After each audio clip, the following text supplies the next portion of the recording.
Okay, well, it is my pleasure to provide an update on the downtown parking program. I know the commission and DDA members and many of the folks in the room have heard about it a number of times. We've got 4 agenda items tonight related to the downtown parking program, including the second reading of the ordinance, resolution, and talking about the downtown ambassadors. But I want to start by providing an overview, as we like to do, to go back and make sure that we've got everyone on the same page with the same basic information. Eric Haggett is in the room somewhere, our consultant from Walker Consultants. He's hiding in the back, but he is also here and available to answer questions, since so much of this work did rely, of course, on Walker's expertise. Okay, I am presenting. So I like to start by just providing a timeline of how we got here. I think it's really important. This did not happen by any means overnight. Anyone who has spent any time in St. Joe knows that the topic of parking comes up in nearly every conversation. So I'm going to start the timeline back in 2016, when we last adopted our city's master plan. In that master plan, there was an action item focused on parking that called for enhancing enforcement during peak summer hours and conducting a parking study. So that was in 2016. In 2018 and 2019, the city started working on the Downtown Vision Master Plan. As part of that, they engaged with over 2,000 people, and parking emerged as a key theme as part of that Downtown Vision Master Plan. It is actually, if you look at the report, the first key issue, key theme that comes up.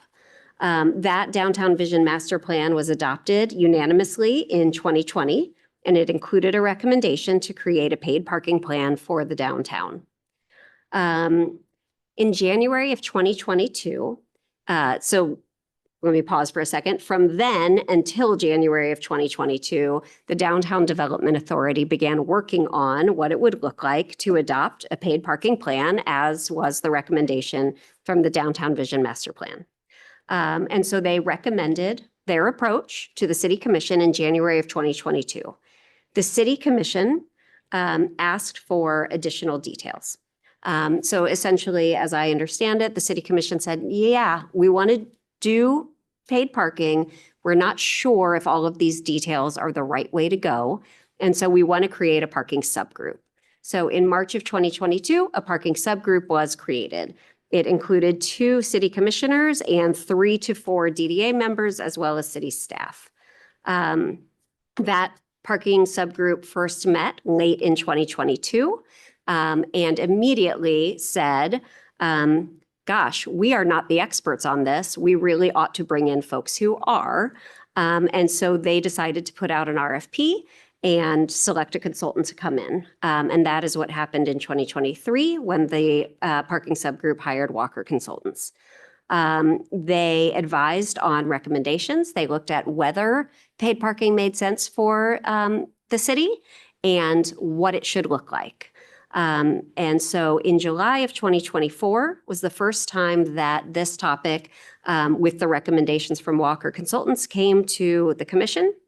The parking subgroup recommended at that time, and the commission approved, again unanimously, moving forward with a downtown parking program that included paid parking on the west side of Main Street. And I can't see my last bullet here. And then in September of 2024, the commission approved the purchase of 20 pay stations. Since then, more recently, there were another 10 that were approved. I think that was in December, if I remember, of 2024. So that's sort of a high-level timeline of how we got here. What I have up now is one of the slides that resonates certainly most with me in understanding the downtown parking program.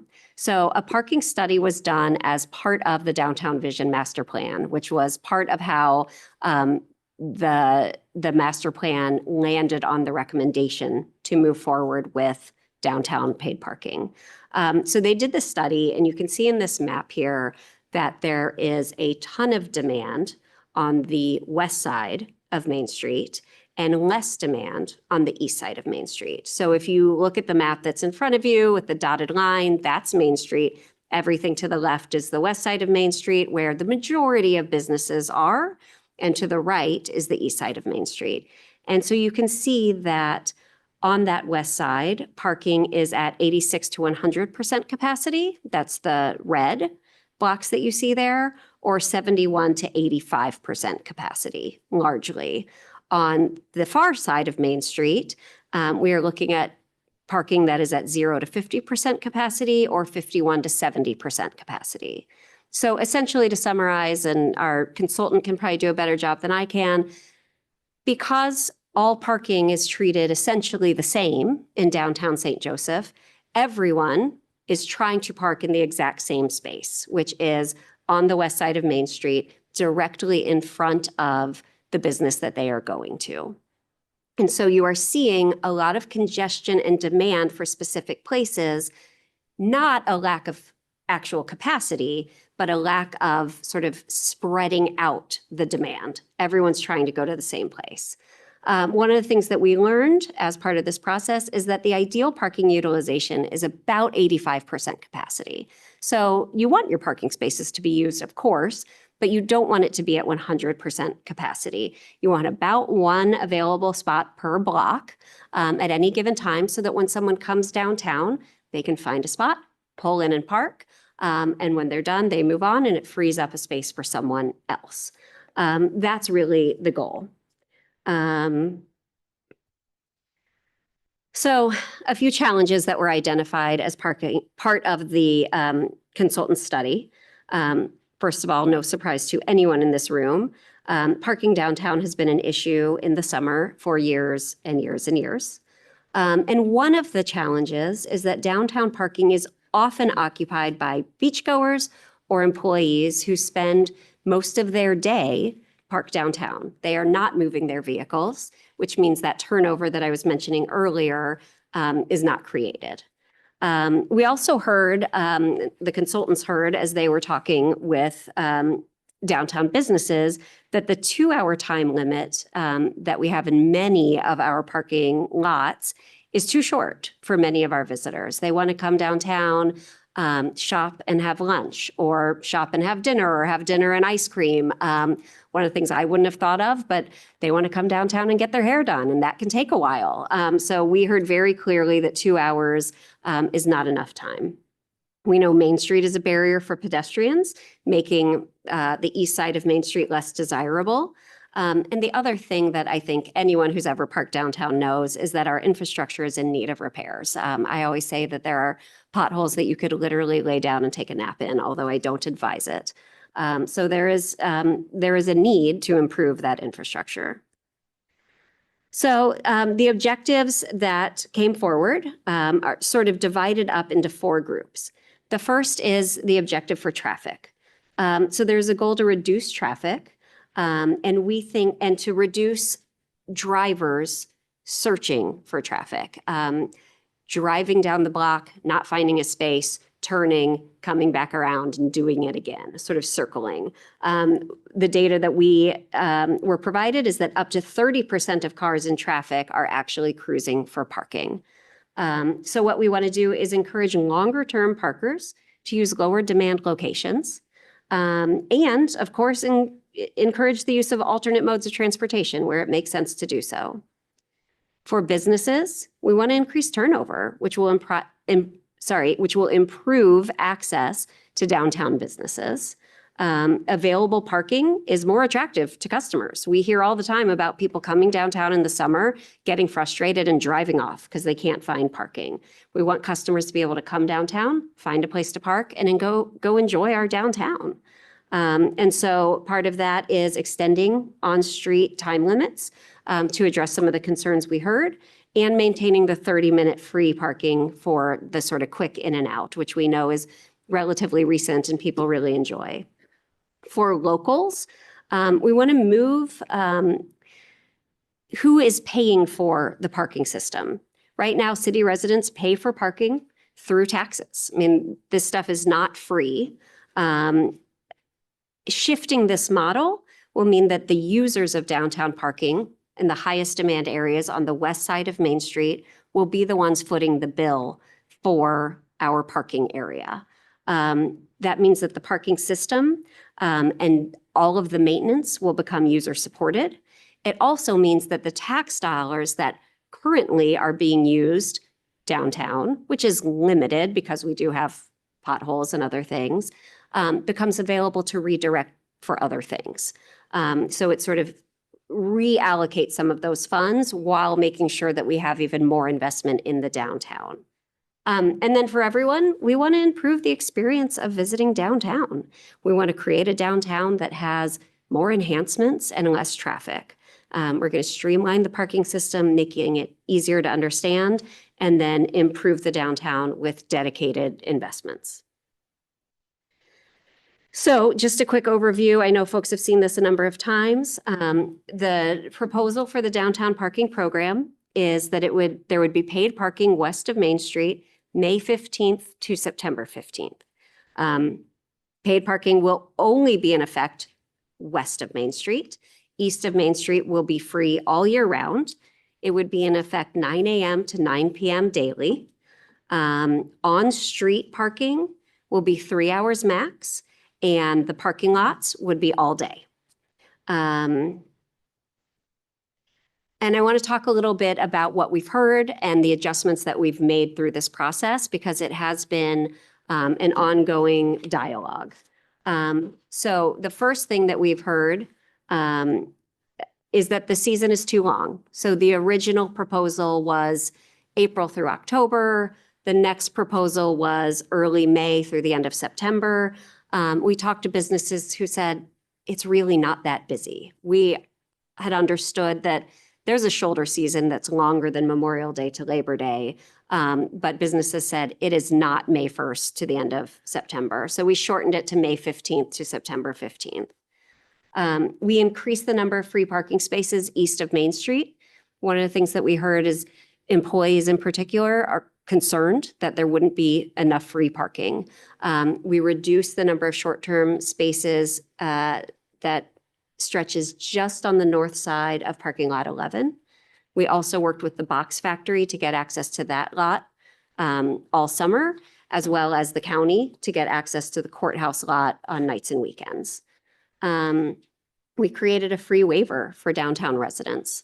So our understanding is that there are residents who live downtown who do not have dedicated parking, don't have any option other than to park in the city's parking lot, who have come to us and said, I don't want to pay to park all summer.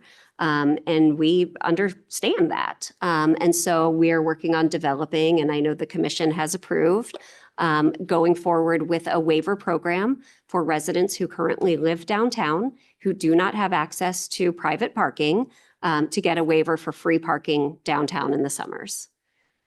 We created a similar free waiver for downtown employees who have mobility and financial limitations. One of the things we heard from businesses is, I have employees who can't pay to park close to my office or my store, but they also can't walk all the way from the other side of Main Street. So we want to create a waiver program to support them.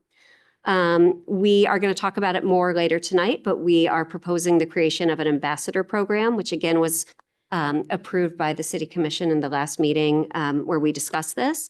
To help introduce the process, we want to make sure that the rollout is smooth, that we're helping visitors, residents, anyone who's coming to the downtown understand the program, understand how to use the machines or how to download the app, and also working closely with St. Joe today to make sure that they also hear, as they're getting out of their car, about all of the events that are happening downtown while they're here. We heard from the library that they had concerns, so we are reserving free parking for library guests, making it reserved just for people visiting the library, which doesn't exist right now. We are also going to ensure that folks who come downtown can buy day passes for multiple days of parking. This was really driven by the Boulevard Hotel, which we know has people coming in for 2 nights, 3 nights, 6 nights, whatever it is. We want to make sure that it's easy for them to purchase multi-day passes and not have to deal with it every day. But there are people who live downtown who have visitors. There are people who have short-term rentals downtown. There might be people who just want to buy multiple day passes to come downtown every day all weekend.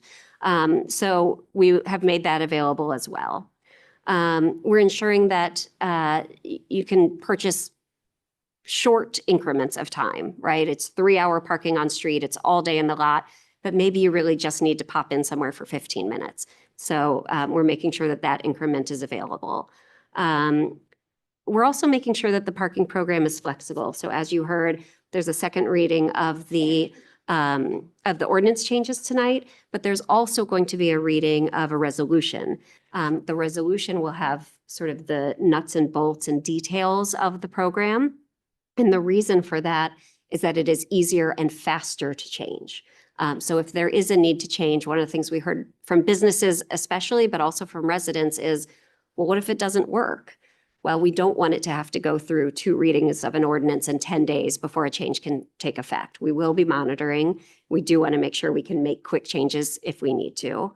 And then last but not least, I mentioned alternate modes of transportation. The DDA just this morning approved funding for bike racks. So we'll also be installing for this summer bike racks for anyone who doesn't want to drive downtown. We don't have enough of those in our downtown, and we want to make sure we add them. So that was all feedback driven. We've been so appreciative of the feedback that we have gotten.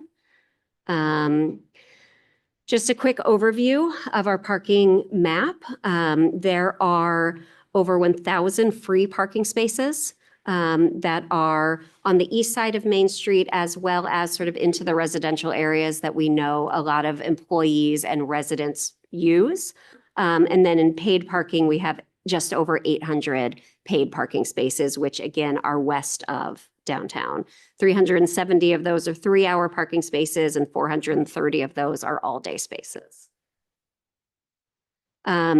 I think I mentioned this earlier, but there are 2 ways that folks can pay when they come downtown if they're parking on the west side. One is via mobile app, which folks are welcome to download. They can also use a text code to just get a link. They don't have to download the app if they don't want to. The benefit of downloading the app for someone who spends a lot of time downtown is that you can save your license plate number, you can save your credit card information, which makes it easier to sort of quickly put your payment in. There will also be pay stations on every block and in every parking lot. And then there's the Parking Benefits District, which again, we've talked about and I alluded to earlier. The money that comes in through the downtown parking program is designed to benefit the downtown. Eric, our consultant from Walker, was very clear from the get-go, and I have repeated this to anyone who will listen. You do not do a parking program for the revenues.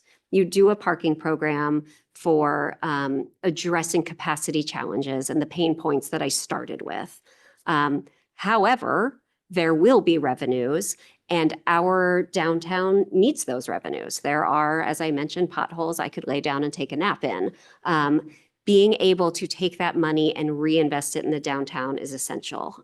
So we have outlined a parking benefits district that will ensure that 80% of the funds that come in stay in the downtown in the parking benefits district. And you can see here what the anticipated revenue and expenses will be. This is again from the Walker Consultants report.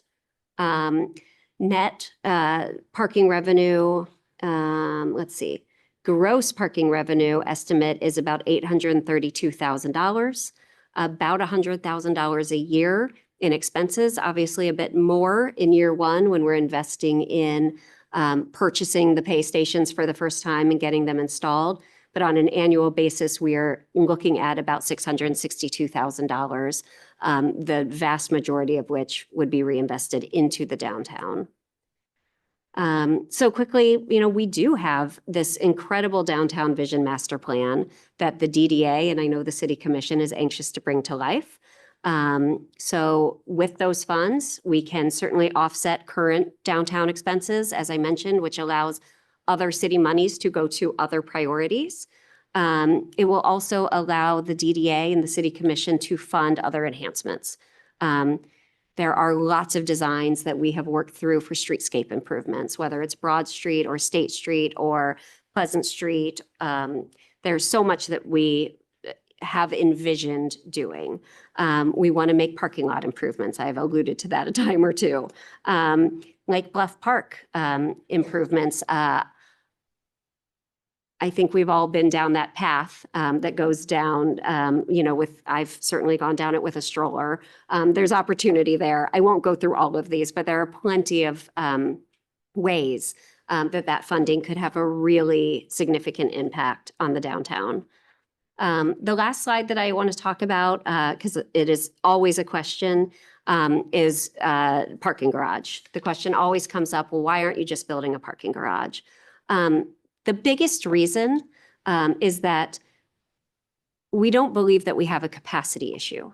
We believe that the issue is a demand, that everyone's trying to go to the same place because there is no difference in pricing or hierarchy with the parking spaces. If we can spread out the capacity, we think there is sufficient parking. The other really big one is cost. You can see for a surface parking space, it's about $5,000 per space. For above ground parking, it's about $30,000 per space. And for underground parking, it's about $75,000 per space. It is a huge investment. It is also, as I understand from our expert, the lowest demand parking. When people are looking for a place to park, their priority is to park on the street. That is where psychologically people want to park. The next priority is to park on a surface parking lot.